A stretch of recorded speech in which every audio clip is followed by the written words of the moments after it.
Então, porque a grande barreira do médium charlatão, o muro que sustenta ele, são os seguidores.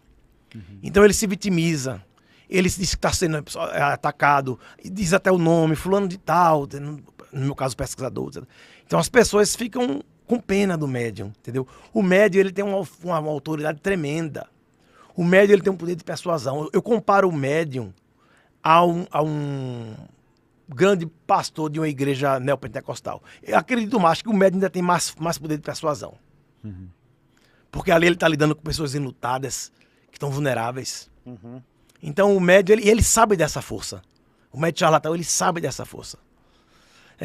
Você vê, João de Deus, que todo mundo sabe da verdade, que foi desmascarado literalmente. Até hoje, toda terça e toda quinta lá em Abadiana tem reunião, tem oração. Pessoas se juntam para orar porque João de Deus é inocente. Eles acreditam nisso. Mas eu queria só entender uma coisa. Quando você fala que um médium é charlatão, você está querendo dizer que ele não tem mediunidade, ele finge que tem, ou ele usa a mediunidade para dar algum tipo de golpe ou enganar as pessoas? Vamos lá. Existe um médium que tem mediunidade, que é um médium sério, que não frauda, que está trabalhando na mediunidade com Jesus, como a gente diz. Beleza. Existe o segundo tipo, que são os médiuns que têm mediunidade, mas que fraudam.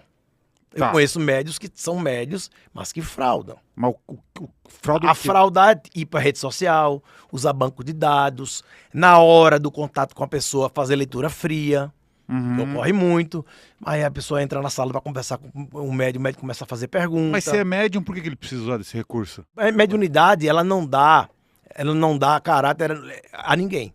Ela pode ser médium e ser mau caráter. Tá. Entendeu? Não dá dignidade a ninguém. Então, às vezes o cara quer produzir um fenômeno maior e tem isso também.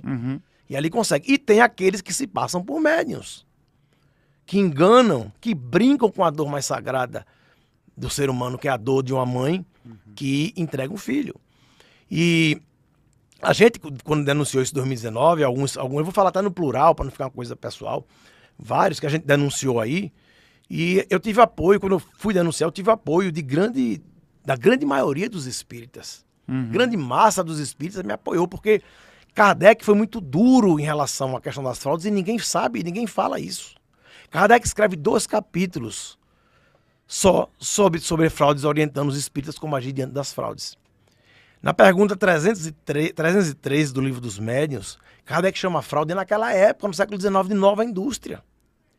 Nova indústria. Você imagina hoje com internet, com bancos de dados, inteligência artificial, com tudo isso aí. Então essa indústria se tornou uma mega indústria. A ponto que na pergunta 317, ele coloca lá no Livro dos Médiuns, quem está assistindo pode olhar, Livro dos Médiuns, pergunta 317, Kardec fala: todo médium que fosse apanhado em manejos fraudulentos, para me servir de uma expressão um tanto trivial, com a boca na botija, deverá ser desmascarado. O que se torna um dever para todo espírita e espiritualista. Ele ainda bota assim. Tá lá. Até no Evangelho, segundo o Espiritismo, uma passagem de São Luís, Kardec deixa claro, quando tá lá escrito que é melhor que um médium...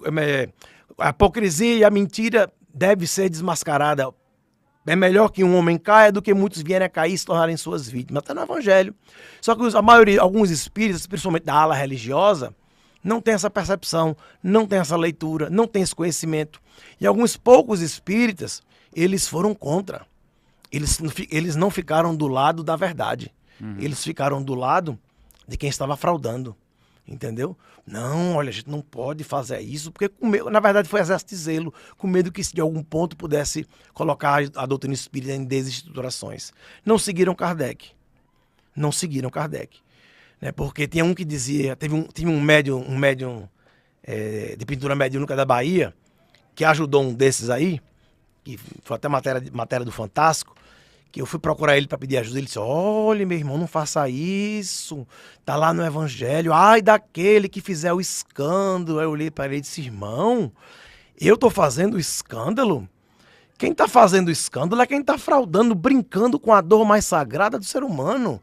Nós, eu e as mães, somos as vítimas do escândalo. Nós somos os escandalizados. Cuidado, irmão, eu disse para ele. Você está confundindo tolerância evangélica com conivência criminosa. Você está sendo conivente com quem está fraudando. Então, essa é a percepção, né? Essa é a percepção. E esse médio de pintura mediúnica, que é um médio muito bem quisto dentro do movimento espírita, e é um médio, se diz que é autêntico, eu nunca pesquisei, mas ele tem a forma de ser um médio autêntico. Ele fez um trabalho de cancelamento do meu trabalho. Ele ligou para vários locais onde eu viajava, para as pessoas não me receberem, as pessoas ligavam e me diziam. Entendeu? Ele fez isso. Ele não acreditou que eu conseguisse, de alguma forma, levar a verdade às pessoas. E a verdade veio na matéria do Fantástico. Que as pessoas podem ver no YouTube. Pô, Guilherme Velho Fantástico. Pronto. E esse médio de pintura mediúnica levou esse rapaz para psicografar em Portugal. Mas enfim, mas são águas passadas. O importante é a gente focar no fenômeno autêntico de que a gente está aí.